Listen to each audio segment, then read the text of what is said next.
Nisisitize kuwa katika mpango huu wa miaka mitano kuanzia mwaka wa fedha 24-25 hadi 29, magonjwa ya mifugo yanayolengwa ni yale yenye athari kubwa kimkakati ambayo ni homa ya mapafu ya ng'ombe, sotoka ya mbuzi na kondoo na mdondo kwa kuku.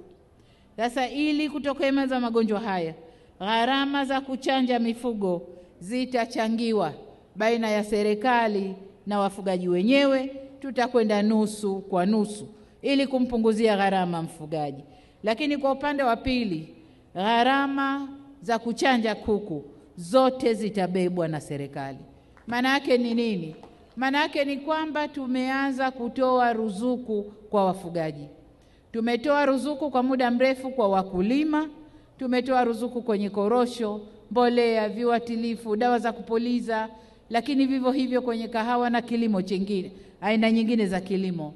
Lakini kwa wafugaji tulikuwa hatujaanza, sasa tunaanza kutoa ruzuku tukianza kwenye chanjo.